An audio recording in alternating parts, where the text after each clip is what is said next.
Welcome to Get Over It, the Consciousness Transforming Podcast for exceptional 21st century living. Folks, we've got a show today that will solve your problems. Okay, and what I mean by that, we're talking about sleep. And sometimes it's so hard for us to get to sleep. Or if we get to sleep, then we wake up in the middle of the night and can't go back to sleep. And today we're speaking with Philip Carr-Gomm, talking about his latest book, The Gift of the Night, a 6-step program for better sleep.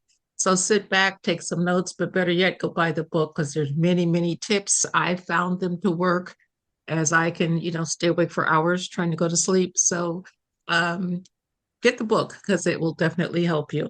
Now, the information shared on Get Over It uses intuitive and pragmatic insight to help you shift your consciousness to break through the blocks and release energy that is no longer needed. Yes, we're going to help you let go of the BS that's been holding you back. But you guys know I always ask, are you truly ready? And by the way, folks, BS is belief system. A bit about me for my new listeners. I've been intuitive since I was born. Let me get that out. I'm a third-generation intuitive with over 3 decades of experience supporting people to break through the blocks along their path. I'm a strategist for personal and professional transformation, revealing cutting-edge information that enables you to prosper and thrive. I spent 25 successful years in corporate America as an executive sales professional, and I'm the founder of Healing Visions Ministries and the Northern California Children's Education Network, a 501c3 nonprofit. I provide consultations and healings in all areas of life that heal the mind, body, spirit connection, allowing you to live your very best life. My clients say that I keep it real while providing them with accurate information to assist them along their journey as a spirit living a human existence. But they also say, if you really don't want to know, don't ask Monique. My background includes a doctorate in metaphysics, Reiki master teacher, ordained minister, and clinical hypnotherapist. So whether you are stressed, depressed, or possessed, I can help. To find out more about me and the services I offer, go to my website, and that's MoniqueChapman.com. And I invite you to like me on Facebook and follow me on LinkedIn. My guest today, Philip Carr-Gomm, is an author and psychotherapist, having trained in psychology, sophrology, psychosynthesis, and psychotherapy. The founder of the Sophrology Institute, he works in the emerging field of psychedelic psychotherapy with the ACER integration community. He runs a sleep clinic that offers online sleep therapy and is the author of over 20 books.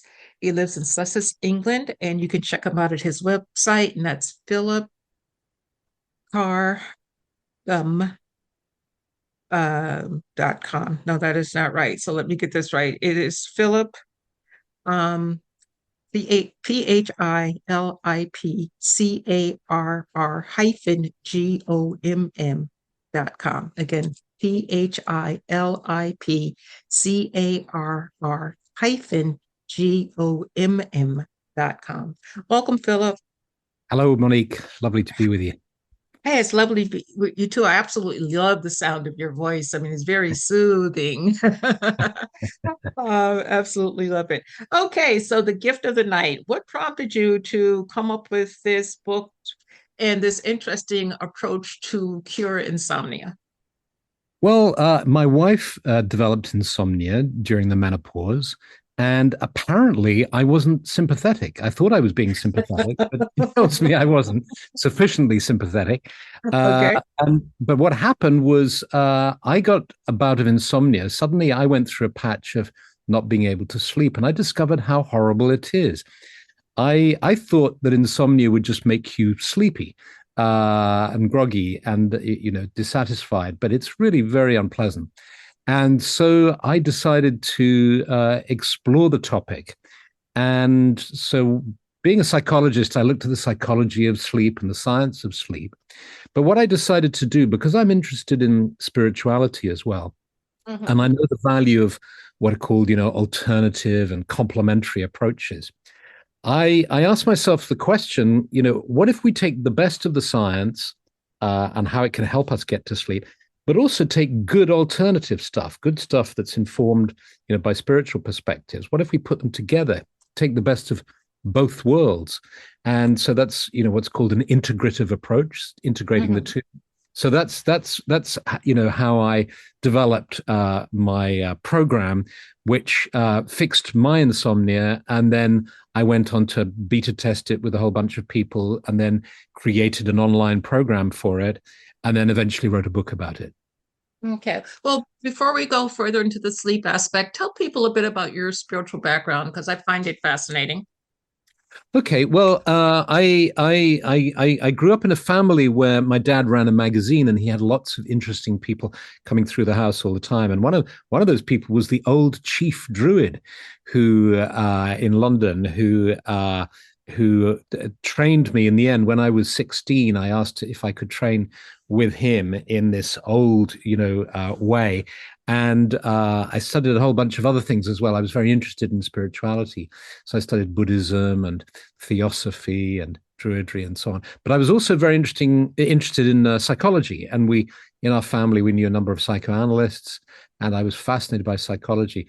And so what really interests me is the domain where psychology and spirituality meet. And so I trained in psychosynthesis. After I took my degree in psychology, I trained in psychosynthesis therapy, which is a transpersonal psychology. It was developed by a student of Freud and then of Jung in Italy. And it includes an understanding of the sort of spiritual nature of the self. And so that's gives you some sense of my background, I guess. Okay, well, great. Now explain to us before we go further, sophrology. What is it? Okay, so sophrology is a system that was developed by a Colombian neuropsychiatrist who came over to Europe when he was young in his 30s and trained in Europe. And he developed a system of really, I think the best way to describe it is enhanced mindfulness.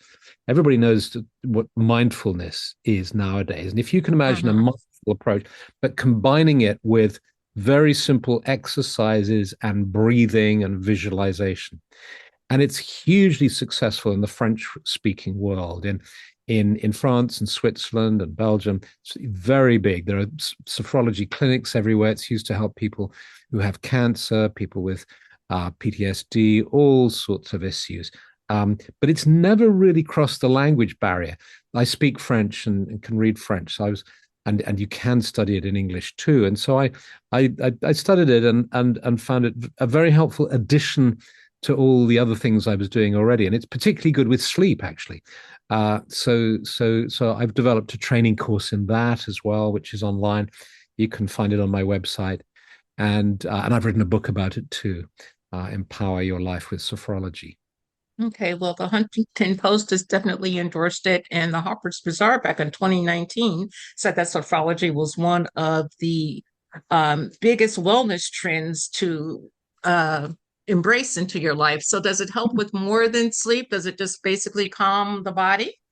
It calms the body. It's good for people with fibromyalgia. It's good for people, any kind of anxiety, PTSD, um, whole range of things really. But say insomnia, PTSD, anxiety, fibromyalgia are amongst what it works best with. It's also taught to pregnant mums to help them relax. So Mm, it's a kind of relaxation therapy plus. There's more to it than just relaxation, but it okay. starts with a kind of relaxation therapy. Okay. Now, what is the most important thing that we can do to help us sleep? Aha.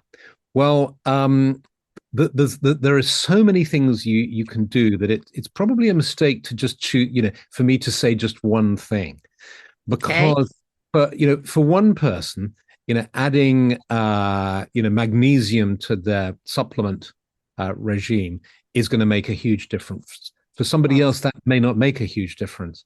Um, one of the yeah, and the thing is, there are different kinds of sleep problems. I mean, half of the book takes you through this 6-step program that I've developed, mhm. uh, and the other half of the book covers a whole variety of other sleep problems like sleep walking and sleep talking and a whole bunch of other ways in which your sleep can be disturbed. But when it Mhm. comes to insomnia, about a third of the adult population has has insomnia, and it takes the form of either having difficulty going to sleep or of waking up in the middle of the night and then finding it hard to go back to sleep. Or if you're unfortunate, you have both together, and then it's called mixed insomnia. I'm chuckling because I've experienced it all. Yes, exactly. That's right. So you kind of need to apply different techniques for those two different issues. I mean, maybe just, since it's nice to have a tip or two, on an interview like this, well, one thing is if you suffer from if you suffer from sleep maintenance insomnia, which means you find it hard to maintain a full night's sleep. You wake up around 2 or 3 in the morning or whatever and can't get to sleep for a couple of hours. One of the most helpful pieces of advice, I think, is that there's nothing wrong with you. There's nothing wrong with you. This you may even be more in tune, if you like, with your kind of evolutionary story than other people. Because, and the reason I say this is because if you put people in a cave with no cues as to day or night, and they stay there for a long period of time, they end up sleeping in 2 blocks of around 4 hours with a couple of hours in between. So and it's called biphasic sleep, dual phase sleep. So if you find yourself waking up in the middle of the night, the first thing to do is not to worry and to start telling yourself that there's something wrong with you and maybe there's a problem and all that. This isn't a problem. This is completely natural. And the thing to do then is just to decide what you want to do with the gap between that and your next session of sleep. A whole bunch of things you can do. If you want to, you can get up, and there's a lot of historical evidence that in the old days, people used to get up and do the housework and go for walks and visit friends and do all sorts of things. Some very interesting research has been done on that. You can really do anything, but you could, for instance, if you're interested in meditation but never really have the time or the patience to follow any kind of regime, you could say, well, look, I'll research different kinds of meditations. I'll try yoga nidras for a while. There's loads of stuff free on YouTube and places like that. And and just try a different meditation technique. For every month, try a different one. And in a year, you could try 12 different kinds of meditation. For instance, you could decide to explore different composers. You don't really have enough time to listen to music during the day. I've never really got to know the work of whoever it is, Mozart, Beethoven, or pop, and create a playlist and listen to, or learn a language or read a book. Just the main thing, don't worry, and it's normal. The only problem is, of course, if you have to wake up at a very specific time in the morning, then it's a question of how you arrange your life, and that becomes a kind of lifestyle issue about how you schedule your day and your night. Mm-hmm. Okay, but what about the person who, they think they have a pretty normal life. They're managing their stress as best they can. They, go to work, come home, spend time with the kids, wife, husband, whomever, and, do whatever they do to relax, and it's bedtime. So they get up and they do their bedtime routine of washing their face, brushing their teeth, and all of a sudden they are wide awake where they were almost sleepy beforehand. What can they do to not wake up, just not brush their teeth? Yes, I'll give you, this is such a common problem, and you can fix it so easily. It's exactly as many people report the fact that they're watching the television in the evening or they're relaxing in the evening, and they start to go downhill and feel really tired. Sometimes they even fall asleep. They just nod off sitting on the sofa, and they realize, oh, I should be going to bed. So then they start the bedtime routine. And as you say, by the time they brush their teeth, got into bed, turned the light out, they're wide awake. The reason for this is because an aspect of our circadian rhythm is that we have a roughly 90-minute cycle that we go through day and night, all through our lives. So every 45 minutes, we reach a peak of nervous system arousal. And then the next 45 minutes, we drop down from that peak down to a trough at the bottom where we have the least aroused, the most relaxed nervous system. Now, during the night, those 90 minutes become your sleep cycle, where you have light sleep, deep sleep, dream sleep every 90 minutes or so, which is why sometimes people wake up every 90 minutes, every hour or so, because they're coming up out of that cycle. Their nervous system is aroused, they're in light sleep, and they wake up and then they want to go to the toilet or whatever. They drop back down. And then 90 minutes later, they wake up again. And that tends to happen as you get older. But the point about that 90-minute cycle, which many people don't realize, is that that cycle goes on all through the day. So that you notice this through the day. Sometimes you're feeling sleepy, you'll get that afternoon dip where you'd like to have a little snooze, you're feeling tired. You have times when you're feeling really wide awake or even wired, and then times when you're not. And you can keep a yawn. There are ways you can track it. You can keep a yawn diary, and every time you yawn, you note it, and you discover, oh, wow, I'm kind of yawning in 90-minute gaps, So whatever it is, what you need to do is you need to identify when your peaks and troughs are. Then it's really simple. You discover that actually you start to go downhill. Let's make up a time. Say like by 10 p.m. you've reached a trough. That's your nervous system is the most relaxed. But that's the time normally you start going to bed. You say, well, I go to bed around 10. I start the routine. So then what you do is you work out how long it takes you to do the going to bed routine. It might take you 10 minutes, might take you half an hour. Some people kind of do the washing up and put the cat out and lock the house up and turn out the lights and brush their teeth, get into bed. So it might take them half an hour. Whatever the length of time it is, work backwards. So if it's 10 o'clock, you're at the trough. So you need to start going to bed at 10 past 10. So if you have a 20-minute bedtime routine, you need to start at least 10. So the trick is to set an alarm, not for waking up, but for going to bed. So the alarm, your phone pings, you say, oh, I got to go to bed. And you start the routine so that when you lie down and turn that light out, your nervous system is dropping down into that trough. Then it's easier to hop on that train that takes you to, there was a quaint old English phrase, which was the train to Bedford. The train to Bedford leaves at that time. You can take it further. You can, if you want to. Some people find that peppermint, and they've done some research that peppermint, for instance, stimulates the brain. So brushing with a peppermint toothpaste can kind of be refreshing and kind of wake you up a bit. So some people do this thing of where you do the bathroom routine earlier in the evening.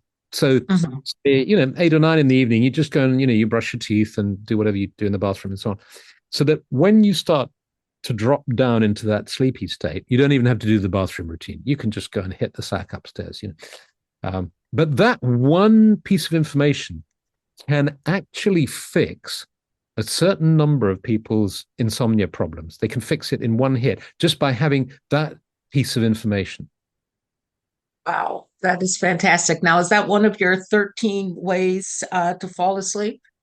No, it's one of the 6 things. So I've got it's within the. So what I do is I present a 6-step program to make it nice, and the first 4 steps are about getting your body in the right state, which is all the stuff that you can pick up anywhere and you can find it all over the place. You may well know it, but have you got it in a complete program? Maybe not. And that's the right kind of supplements to take, the right way to treat your body, the right time to go to bed, the kind of bedding you use, the kind of conditions in the bedroom, the pre-bedroom routine, like, the blue light coming from computers and so on. And then it's in the pre-bedroom routine that we do that piece around the time that I just mentioned about when to go to bed.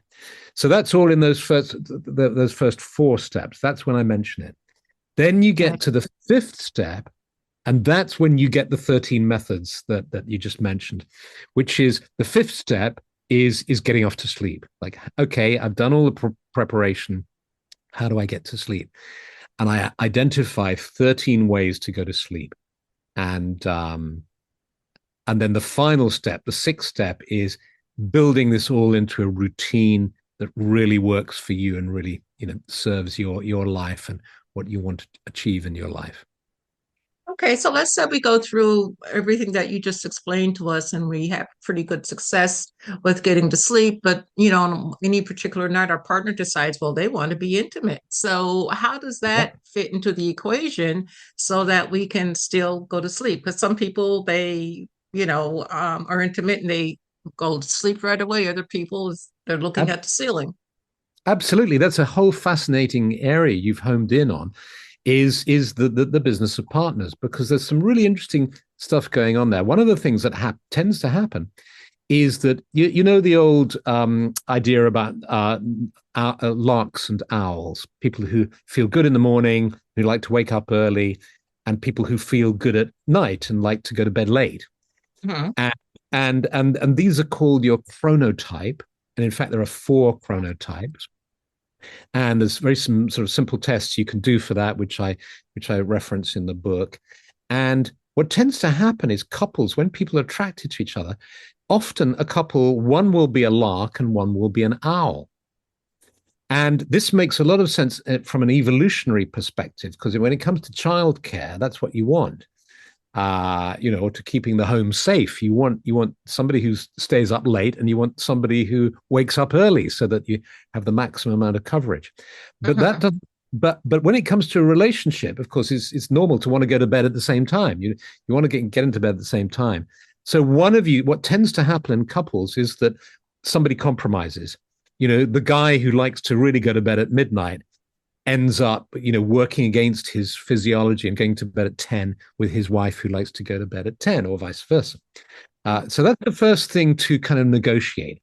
If you're in a couple, you need to check your chronotypes, find out, and then talk about it and come to an understanding of how you're going to deal with this. So that's the first step. The second step is to look at the bedding, because another thing that happens is that different people have different basal metabolic rates, and they feel hotter or colder in bed. So it's quite common for one partner to feel too hot with the current Mhm. bedding, and the other one to feel okay or to feel too cold. So there's simple ways you can fix that. You get a double duvet sock, or whatever it's called. I don't know, the big double duvet case. Mhm. You put two single duvets of different weights in, a lighter one for the person who's hotter and a warmer one for the person who's cooler. For instance, you can get electric blankets that have different controls on either side as well, or you Mhm. can adjust the bedding. So that's another thing. The other thing you find with couples is the snoring issue, and that there's been a survey that says 1 in 5 American households, the partner sleeps in a separate bedroom because of a snoring problem. Mhm. So there's a whole lot of information in the book on snoring. There are lots of things that you can do to diminish that, and so on.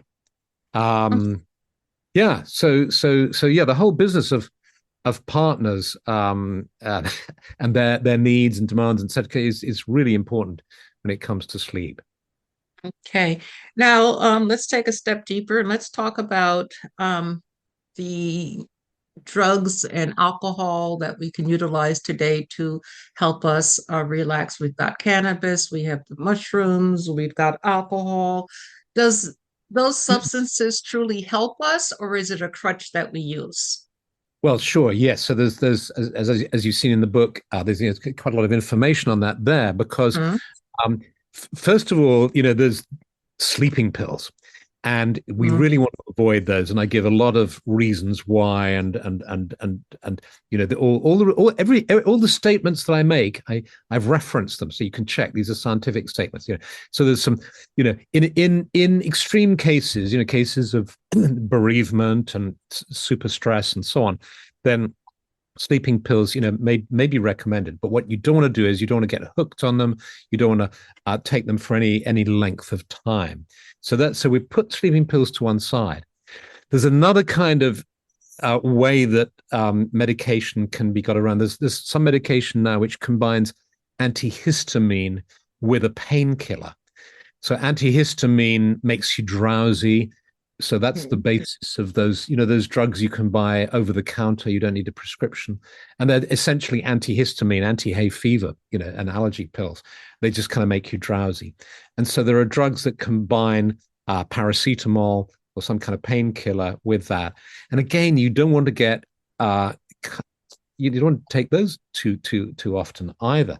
So then you get on to what you might call sort of home medication, alcohol, cannabis, and so on. Many people drink in order to get to sleep. And it is true that it's a soporific and it can help you to get to sleep, but it interferes with what's called your sleep architecture. Your sleep architecture is the percentages of deep sleep, light sleep, and REM sleep, dream sleep that you get. And it messes around with that. And so it pitches you in to light sleep more. It can pitch you in more quickly, which is why it can help you get to sleep. But it deprives you of some of the deep sleep, which is why, if you've ever experienced that, having drunk too much and you crash out and you go to sleep, but you don't have a good night, it's because it's messed around with your deep sleep. So again, not good as a long-term solution. Cannabis, the research shows that does indeed help. And if you get the right combination, and you have to, there's also, it's all to do with the THC versus CBD balance. CBD. Get the right combination, it can indeed help, and the research shows that it does help people. But again, it seems to mess with the sleep architecture, and not enough research has been done to say what's going on exactly. And you might want to question your need to do that over an extended length of time, because it's always better, I feel, to do what do something naturally, to kind of allow yourself not to need any aids at all. But it certainly has been shown to help. Reishi mushrooms, which are Japanese mushrooms, have been used in traditional Chinese medicine for years. Research shows that they really do help. You got to get the dosage just right, because if you take the wrong dosage, it actually contributes to insomnia. So you don't want to do that. Okay. So what it's really saying is that if you can, CBT, which I cover in the book, cognitive behavioral therapy, has a 70% success rate. So you can, there's a very good chance that you can free yourself of insomnia. And many people suffer for years, if not a lifetime, with insomnia, and they're resigned to it. And I think it's really important for people to understand you don't have to put up with this. Even if you've had it for months, years and years, even if you've tried various things, friend has recommended vitamin D, or somebody's recommended a hypnotherapy recording and you tried it and it didn't work. Don't give up. Don't give up, because there's a high chance you can cure yourself and get really good night's sleep. And having a good night's sleep is really important. What I don't do in the book is what lots of other how to sleep well books do, which is they tell you all the awful things that happen if you don't have enough sleep. I thought we don't need to upset people and worry people about that. But most people know it's not good to sleep enough, so you don't have to rub it in. So just but fix it, because there's a good chance you'll be able to fix it. Okay. Well, what about, the good old standby melatonin? And frankly, that has never worked for me, but talk to us about that. Yeah, absolutely. Well, one of the interesting things about that is that most people take a dose that is up to 10 times too much. And the thing about melatonin is it's not a soporific like alcohol. It's a neurotransmitter that can just trigger a cascade, which then results in sleep occurring. So if you take too much, it's like an alarm. It's like a starting pistol being fired. You get the melatonin, and then a whole sequence flows from it. If you take too much melatonin, it's like somebody firing the starting pistol over and over again, which is why a lot of people report that melatonin gives them a kind of bumpy light sleep, a kind of slightly disturbed sleep where they kind of bump around in light sleep. And that absolutely fits. It's because the starting pistol keeps turning. So when it comes to microdosing, that's what you want to microdose. There's no evidence that a lot of people microdose psychedelics because they want help with their sleep. But there's no evidence that it does. I mean, it may do, but there's no research and no evidence to show that it does.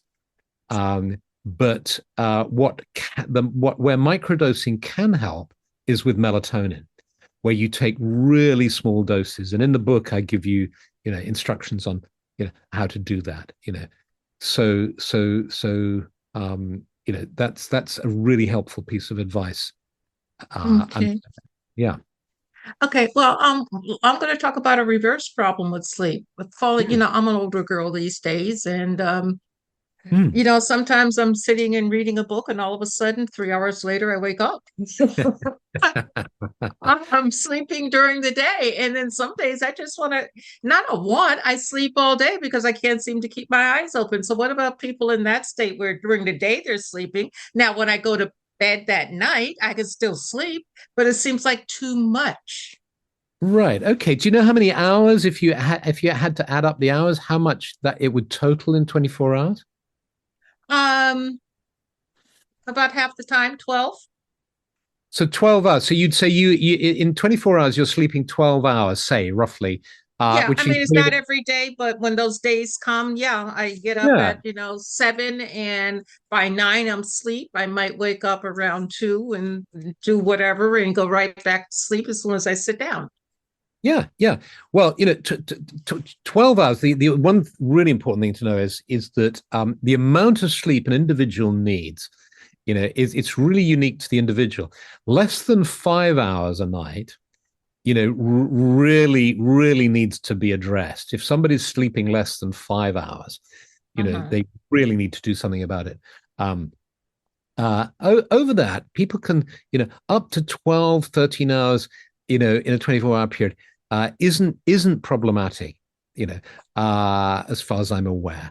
And so individual needs vary. So I wouldn't worry about the time. What is interesting is to look at napping. Essentially, what you're saying is you're having naps during the day.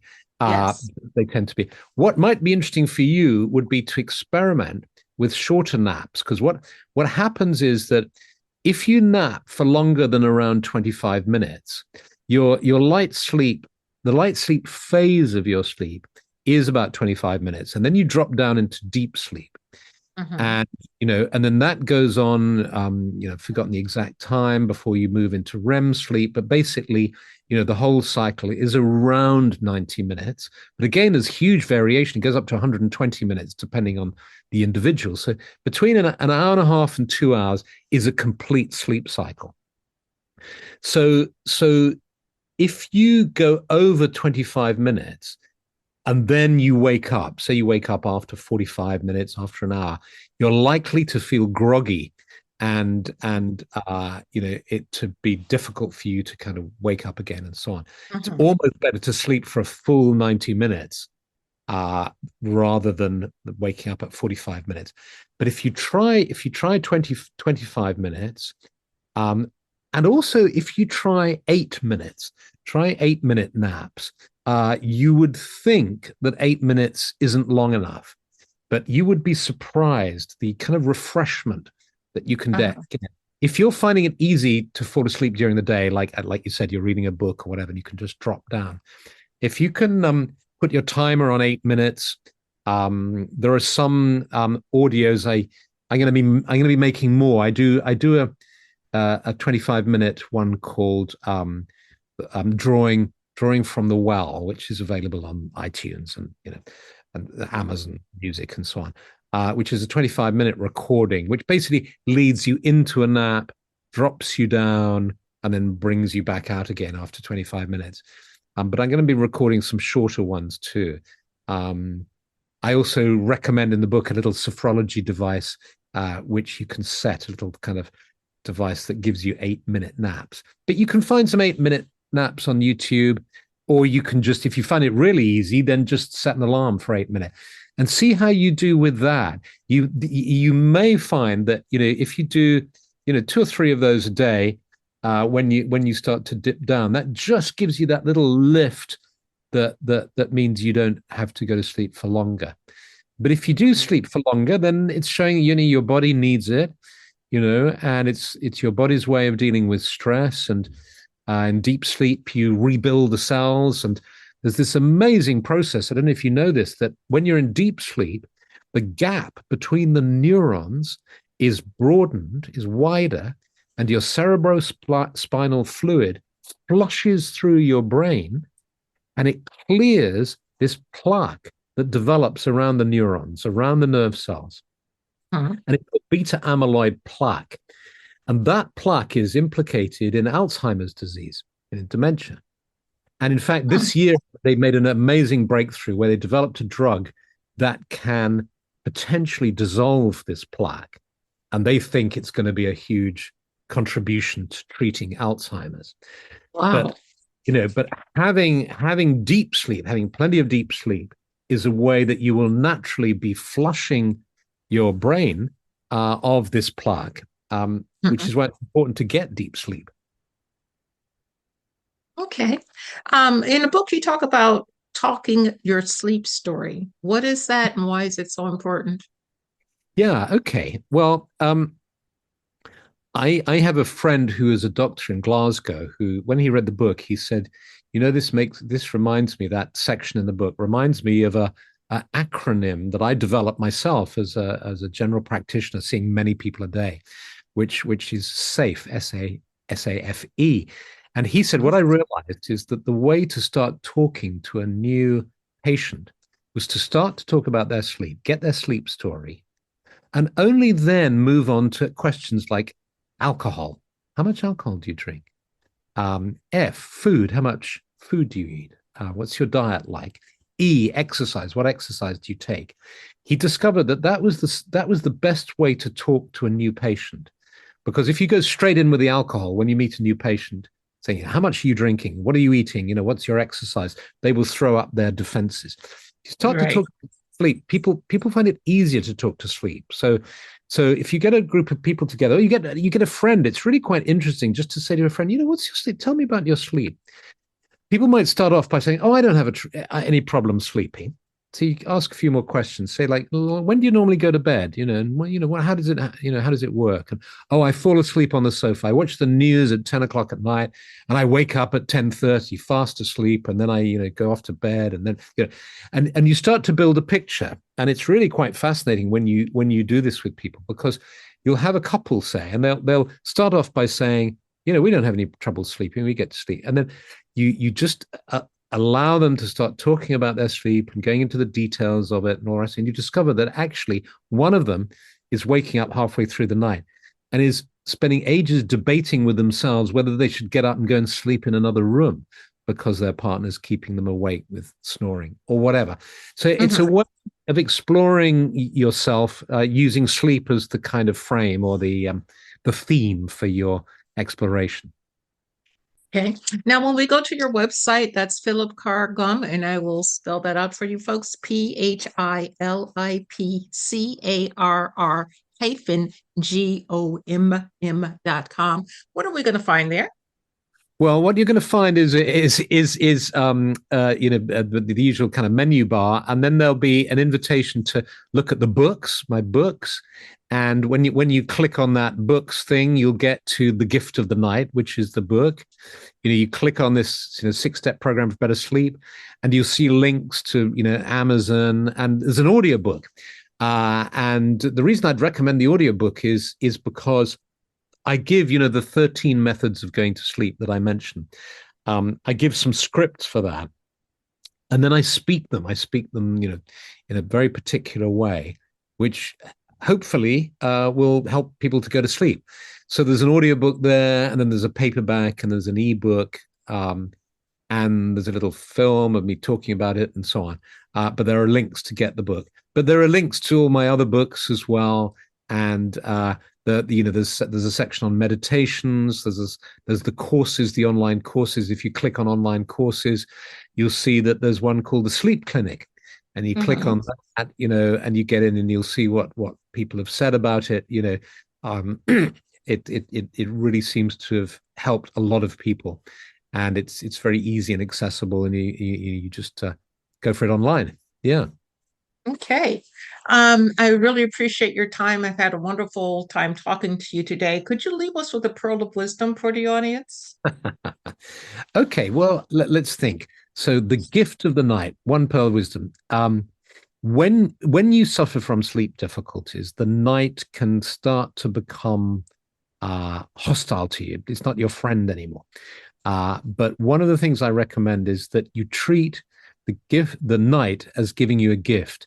We all complain about how we don't have enough me time, how we need to go on a retreat. God, life is so stressful, But in fact, we get at least 8 hours a night of me time, where it's just us and the bed, or there may be somebody next to us, but basically it's us and the bed. It's me time, and treat that as your own personal retreat.